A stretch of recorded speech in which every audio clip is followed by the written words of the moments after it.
Welcome to R5 TV news. స్థానిక వెంకటగిరి రాణిపేట సమీపంలో ఉన్న బాల సదన్ చిన్నారి అనాథ ఆడపిల్లల మధ్య దివ్యాంగుల సేవా సమితి ఆధ్వర్యంలో ఘనంగా అంతర్జాతీయ దివ్యాంగ దినోత్సవం నిర్వహించారు. ఈ కార్యక్రమానికి ముఖ్య అతిథిగా దివ్యాంగ సేవా సమితి ఆంధ్రప్రదేశ్ రాష్ట్ర అధ్యక్షులు జడపల్లి మురళీగౌడ్ పాల్గొని దివ్యాంగులు అన్ని రంగాల్లో ముందుండాలని, దివ్యాంగులకు సానుభూతి కాదు స్వావలంబన వైపు అడుగు వేయాలని, ప్రభుత్వం దివ్యాంగులకు అనేక స్వయం ఉపాధి పథకాలను కల్పించాలని, అప్పుడే దివ్యాంగులకు నూతన జీవితం ప్రసాదించినట్లు అవుతుందని ఈ సందర్భంగా వారు తెలిపారు. ఇటీవల కాలంలో దివ్యాంగులపై జరుగుతున్న దాడులను, హింసలను కఠినమైన చట్టాలతో అణిచివేయాలని ప్రభుత్వానికి సూచించారు.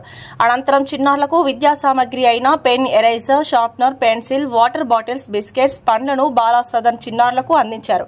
ఈ కార్యక్రమంలో తిరుపతి జిల్లా ఉపాధ్యక్షులు బొర్రా శ్రీనివాసులు, తిరుపతి జిల్లా నాయకులు సుధాకర్, సుచంద్ర, వెంకటగిరి దివ్యాంగుల సేవా సమితి సభ్యులు రమేష్, మాధవ్, రజని, సుబ్బయ్య, వెంకటముని, వెంకటరమణమ్మ, మురళి, బాల సదన్ నిర్వాహకులు తదితరులు పాల్గొన్నారు.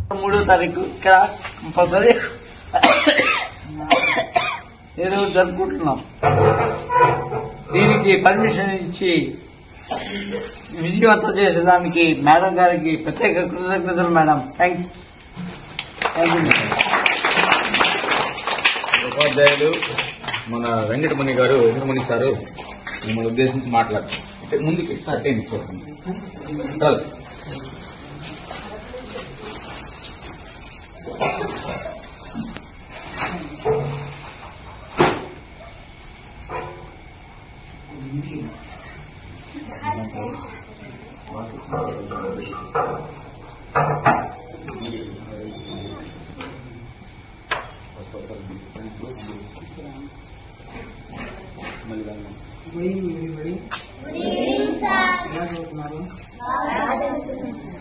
ఈరోజు మాకు వికలాంగుల దినోత్సవం. ముందుగా ఈ అవకాశం ఇచ్చినందుకు మురళి గారికి, తోటి సభ్యులకి అందరికీ కూడా నమస్కారం. మీరు ఇక్కడ ఉన్నారు కాబట్టి ఏం చేస్తే బాగా మీకు చెప్పినట్టు వినాలి. ఎందుకంటే ఇక్కడికి వచ్చామంటే ఆల్మోస్ట్ ఎందుకు చదువుకోవడానికి పని చేస్తున్నారా? మీరు ఎంతమంది కట్టలు చేస్తున్నారు చెప్పండి. మీతో కరెక్ట్గా చెప్పాలి, మీరు అబద్ధాలు చెప్పకూడదు. సరేనా? ఓకే. అలా ఇంటికి వచ్చేసరికి మీరందరూ ఏం చేయాలి? బాగా చదువుకోవాలి. మీతో బాగా సెలబ్రేషన్ చేసుకోవాలని మా అందరికీ చాలా ఇష్టం. ఇష్టమవుతుందా? Okay, thank you.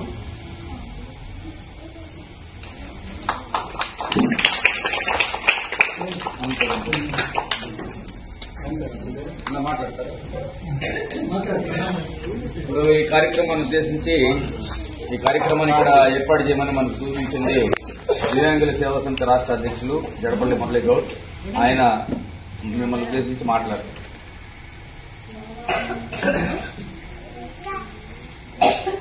Thank you. అందరికీ శుభ సాయంత్రం. వేదిక మీద ఉన్నటువంటి మన దివ్యాంగ సోదరులకి, ఉపాధ్యాయులకి, ముందున్నటువంటి ఉపాధ్యాయులకి, ముందున్నటువంటి బాలికలకు అందరికీ కూడా శుభ సాయంత్రం. ఈ యొక్క చిన్నారులకి నా యొక్క ఆశీస్సులు.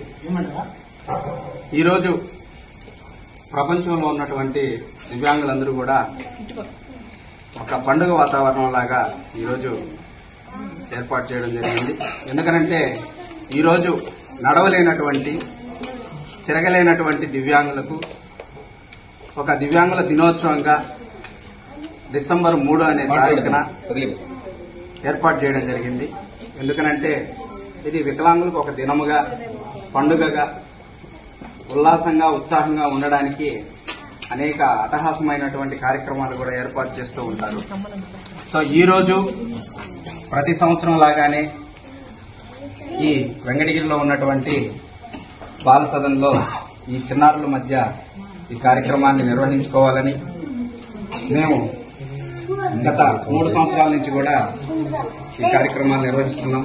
ఎందుకనంటే ఈ చిన్నారుల మధ్య మేమందరం సంతోషంగా చేసుకోవాలని కూడా మనస్ఫూర్తిగా ఆలోచిస్తున్నాం. అంతేకాకుండా ఉండేది తిరుపతిలో అయినా మా వెంకటగిరి అనేది మాకు ఒక నివాసమైనటువంటి స్థలం కాబట్టి ఆ యొక్క అభిప్రాయంతో కూడా ఈ చిన్నారుల మధ్య వికలాంగుల దినోత్సవాన్ని మేము జరుపుకోవాలని కూడా మనస్ఫూర్తిగా ఆలోచిస్తున్నాం. అంతేకాదు మేము మీ విషయంలో ఎన్నో చేయాలనుకున్నాం, కానీ మాకు కొంత సమయం పడుతుంది. మేము ఇప్పుడిప్పుడే ఒక స్థాయిలోకి రావడం జరుగుతూ ఉంది. మా యొక్క కమిటీ సభ్యులందరి సహకారంతో వచ్చే రానున్న రోజుల్లో కూడా మీకు మంచిగా మా వల్ల అయినంత వరకు చేయడానికి కృషి చేస్తామని కూడా సభాముఖంగా నేను తెలియజేస్తున్నాను.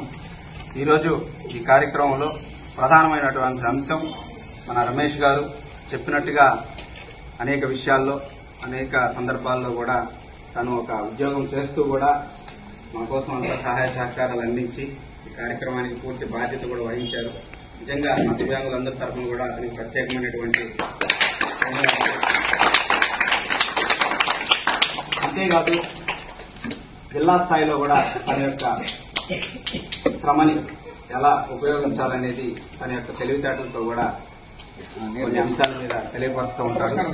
ఇదే కాకుండా మీరందరూ కూడా కష్టపడి చదువుకోవాలని, మిమ్మల్ని అందరినీ ఎంకరేజ్ చేయాలని, మీకు అన్ని విషయాలు తెలియజేయాలని, ప్రతి సంవత్సరం కొత్తగా మీ దగ్గరకు రావాలని కూడా మేమందరం ఆలోచిస్తున్నాము.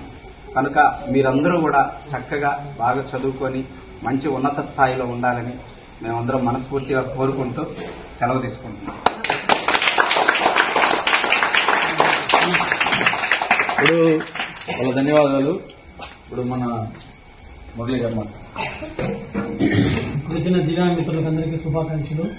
ఇప్పుడున్న స్టూడెంట్స్ కి, టీచర్స్ కి అందరికీ కృతజ్ఞతలు. ఇక్కడ మీరు చదువుకున్న ఉద్దేశంతోనే నేను ఇక్కడికి వచ్చి ఫంక్షన్ చేస్తున్నాము. చదువు చాలా విలువైనది. మీరు చదువుకునే పాయింట్ మీదే ఇక్కడ ఇవన్నీ కూడా వస్తున్నాయి. చదువును మీరు గుర్తుపెట్టుకొని ఇక్కడ టీచర్స్ కానీ మీకు స్కూల్లో కానీ ఏది అర్థం కాకుండా చక్కగా నేర్చుకుని మీరు శుభ్రంగా ఫస్ట్ శుభ్రంగా పాటించాలా. ముందు శుభ్రంగా ఉండాలి, తర్వాత చదువు మనకు వస్తుంది. మనం ఉన్నదాన్నే చదువుకోవాలా. ఉన్న డ్రెస్ని మనం ఉత్తుకొని చక్కగా మనకు ఉన్నట్టు ఉపయోగించుకొని ఉన్నత చదువు చదవాలనే ఉద్దేశంతో మేము ఇక్కడ ఈ ఫంక్షన్ మేము నిర్వహించాము. ఎన్నో తిరుపతి నుంచి కూడా వచ్చారు కరోనా, అక్కడంతా కట్టిన ఏడగా వచ్చారు. ఎందుకని మీ మధ్యలో మేము గత 3 సంవత్సరాలు జరుపుకుంటున్నాం కాబట్టి చదువు మీకు బాగా రావాలి. చదువులో చాలా ఉంది, మీరు ఏమనుకున్నా మీరు సాధించగలరు. చదువు వల్ల ఏదైనా సాధించగలరు. మీరు ఏదో వస్తున్నా పోతున్నా కాకుండా మీరు ఒక కాన్సెప్ట్ పెట్టుకొని చదువుకుంటే ఉన్నత స్థాయికి పోతారు. మీరు మా మంచి చదువులు కలెక్టర్ అయ్యే అవకాశం కూడా ఉంది. అది ఎప్పుడంటే ఒక చదువుదారులు బాగుంటాం, మిగతా ఎక్కడి నుంచి ఏ బాగా పోలేము. అందుకని మీరు కష్టపడి చదువుకొని మీకు ఇచ్చిన టైంని సద్వినియోగం చేసుకుని మేడంను గౌరవించడం, ఇక్కడ చేసే వర్కర్ను కూడా ప్రతి ఒక్కరిని గౌరవించాలి. మనం ఎప్పుడైతే గౌరవిస్తామో చదువు కూడా మనకు అన్ని విధాలా మనకు అభ్యసిస్తుంది అనమాట. అందుకని ఖచ్చితంగా మీరు చదువుకి చాలా విలువ ఉండి చదువుని చాలా జాగ్రత్తగా చదువుకోండి. ఓకే, ఇది మాకు సెలవు ఇచ్చినందుకు.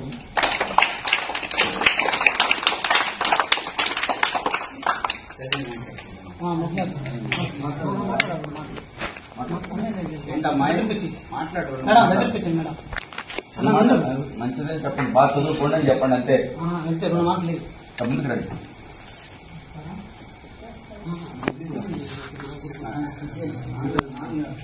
ఇంకా 2 బాటిల్స్ తెచ్చిపెట్టి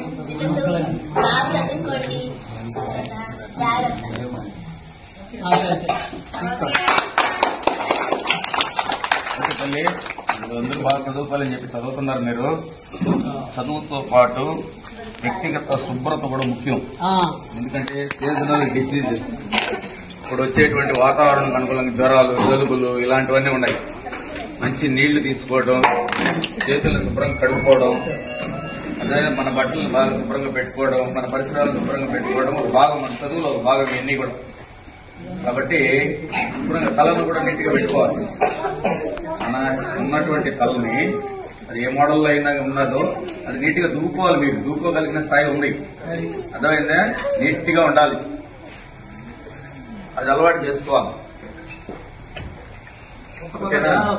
ఎప్పుడైతే మనం ఉన్న వనరులను ఉపయోగించుకుని బాగుండగలుగుతాం, మంచి ఆలోచనలు వస్తాయి, బాగా చదవగలుగుతాం కూడా.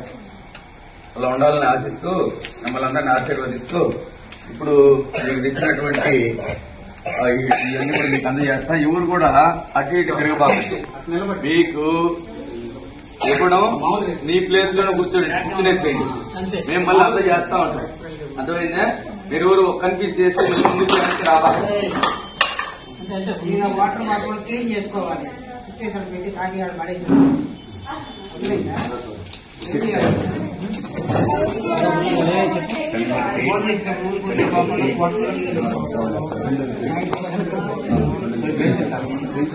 అదే మీరు అట్టే చూస్తాను.